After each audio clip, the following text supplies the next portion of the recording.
Welcome back to The Weekend with me, Dawn Neeson. You've just about had time to make a cup of tea and sit down again, so don't move a muscle because this is the most shocking thing I've seen in a long time. We recently revealed that knife crime figures jumped by 4% in the first quarter of last year, increasing a staggering 50% since Mayor Sadiq Khan took office. Sir Sadiq Khan, remember people, Sir, took office in 2016. In an effort to drive those numbers down, reforms plans would include recruiting close to 1,000 new police officers for a specialist knife crime task force. Makes sense to everybody, doesn't it? But this is what happened when a member of London Assembly, Alex Wilson, asked for Mayor Sir Sadiq Khan's support on this matter. He has only just begun, and already we've seen at least 9 major stabbing incidents on our streets. My team has been working on a budget amendment where we would like to fund almost 1,000 police officers to deliver a targeted knife crime task force. And the way we do this is reduce the cost of your staff budget back to 2016 levels. That will give us the funding to do this. Now, would you encourage members of other groups, perhaps your own group in the Labour Party, perhaps the Conservatives, perhaps anybody, to second that amendment? As a rule of thumb, I never encourage anyone to work with reform. What? What does he say? I mean, as a rule of thumb, I don't encourage anyone to work with reform, even when we're talking about kids dying on our streets. Unbelievable, that. Any case. Joining me now is Reform UK London Assembly member Alex Wilson himself. Alex, thank you very much for joining us this afternoon. I think I've seen a lot of mad stuff in politics recently, but this was, it made me stop in my tracks. I was shocked by what I heard. So we're saying what my interpretation is, Sir Sadiq Khan is putting politics before kids dying. Yeah, absolutely. I was quite shocked myself when he replied in that way. You know, we've come up with a way of funding a plan to deliver, say, almost 1,000 police officers to set up a dedicated knife crime task force in London, get on top of these rising numbers that we've seen already this year. The year's only just begun. We've had 9 major stabbing incidents in London. That's one every other day. We want to do something about that. And we've come up with a funded plan. We do it by taking the scale of his bloated staffing budget back to the level that he inherited in 2016. When Boris was mayor in 2016, I don't remember anyone saying that London was undergoverned, that he didn't have enough staff, enough press officers, that kind of thing. So we can go back to those levels, put that into frontline policing, and that gives us the opportunity to then carry out more stop and search, more just general police presence and weapons sweeps to try and get these knives off our street. Because business as usual isn't working. Too many kids are getting stabbed. We want to do something about it. But it was staggering. He won't work with us, not because he didn't necessarily agree with the idea, but simply because of where it was coming from Reform UK. We're the fastest growing party in the country, and I think in London as well, and yet he won't work with us purely out of politics. Staggering. Alex, I mean, obviously you work with him, but even you must have been literally horrified by what you heard then. Yeah, absolutely. As I say, it's the reason he refused to work with us or refused to encourage other members of other groups to work with what we're proposing is purely because of the party that I represent, not because of the idea that I was putting forward, but because I'm Reform UK.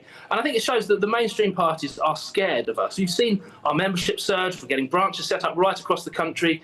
Our polling, we're now effectively neck and neck with both the other main parties. Things are really happening out there. A lot of support for what we're saying. But when it comes to trying to actually turn that into real action in London to save lives, he just wasn't interested. Alex, I'm sorry, I'm not interpreting this wrong, but that means, another kid will die probably in the next few days.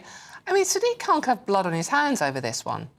Well, that's you can say that. I would agree, but fundamentally, we want to make sure that this doesn't happen. And I'll be looking to work with members of other, but we've got the budget meeting coming up. I'm going to be speaking to the leaders of the other groups to see if anyone will second this amendment or perhaps put something similar on their own lines that maybe I could support. But fundamentally, it's about trying to get knives off our streets to make sure there are no more tragedies, no more instances where parents get a call from the school to say, really sorry, your lad's not coming home today, not because he's in detention, not because he's doing an after-school club, but because he's been stabbed.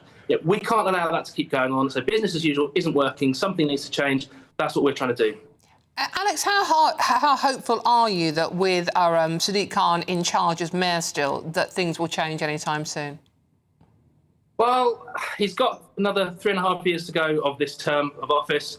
The important thing that I can do as an Assembly member, I'm there to hold him to account, as are the 4 other Assembly members. I'll keep asking the questions, I'll keep working hard, I'll keep tabling those things, and we'll see. But if he carries on acting the same way as he did on Thursday, then we can't really hold our breath, can we? No, we can't. Alex Wilson, thank you very much for doing a sterling job there, holding the Mayor to account. Thank you very much for joining us this afternoon.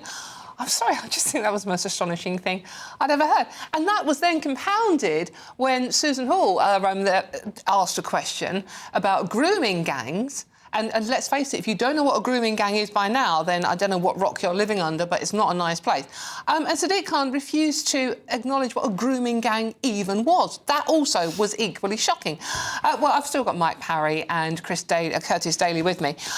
Mike, what do you make of what you've just heard? Well, one day for Sadiq Khan. I'm sorry, I think he should have got the sack over that. Well, it's a complete rejection of our democratic process, isn't it? If you're supposed to be leading London, then surely you're supposed to work with every member of the London Assembly, and to single one out and say, as a rule of thumb, I don't work with you.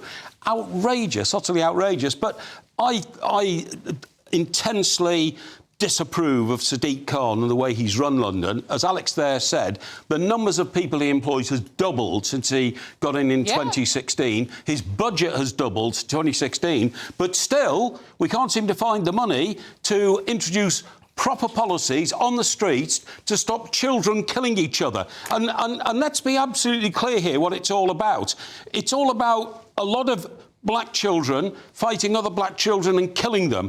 And if we had stop and search on the streets of London, I believe that would stop. He's even been asked to consider a policy for twice a year, for 1 week only, to introduce stop and search to, you know, act as a circuit breaker for the terrible crimes. Only this week we've seen the end of that terrible trial about the little girl in Croydon, 15-year-old, murdered by a boy carrying a knife because of a row over a teddy bear, and yet Sadiq Khan refuses, utterly refuses, to bring in a coherent policy to try and stop the avalanche of deaths of children on the streets being killed by knives.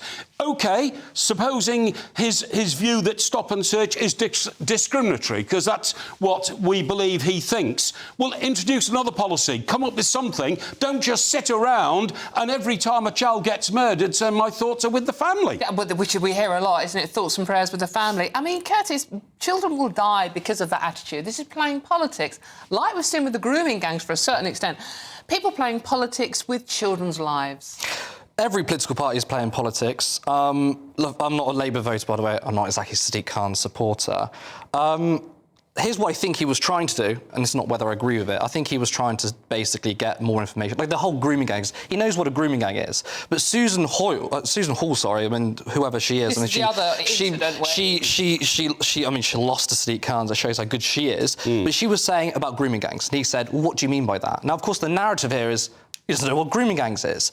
I suspect that he was thinking that maybe she meant Pakistani men, and he wanted to say it. And I say it with your chest. If you think grooming gangs is linked to Pakistan men, just say it. Well, everybody else does.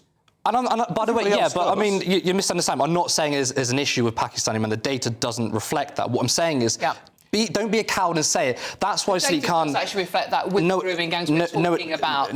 So I've done. Leaving that aside, that is another debate. But... Okay, it's another debate, but with the information is actually inconclusive. Some is saying there's an overrepresentation of white people. Some is saying there's an underrepresentation of white people. Vice versa. The information's inconclusive. What I will say though is, talk about weaponisation. First of all, I mean, if I was Sadiq Khan, I would work with anyone because I am sick of the state of this country. Absolutely. This country has gone so far downhill. I'm sick of crime. I'm sick of knife crime. But we can't pretend that reform aren't jumping on a bandwagon either, because I think reform don't care. To stop knife crime? No, because think about it. This is a political opportunity for reform. And I'll tell you what. I'll tell you why. Stop children being killed. I'll tell you why. Don't interrupt me. I'll tell you why. Because there was a debate last week about violence against women and children. Do you know how many Reform MPs turned up to that debate? 0. There were 15 debates in total. Richard Tice turned up once. Not a single Reform member went to the other ones. So I think it's a political opportunity. Well, now that doesn't mean that Labour MPs. That doesn't mean that Labour aren't at fault here. I think the real issue, because you brought race into it, you said there's an issue with black violence. Yeah. The real issue is austerity. We've had years and years of school closures. We've had years and years of community centres closed down. These kids got nowhere else to go. So we need a holistic policy rather than just looking at afterwards. austerity, he's doubled his budget. I'm going to have to finish that one. Yeah. We have run out of time on. But it's a disaster all across the board, Okay, and every right. political party is Thank you very much. Okay. including this. I'm Jordan Neeson, the Stupid News. There's loads more coming up on today's show.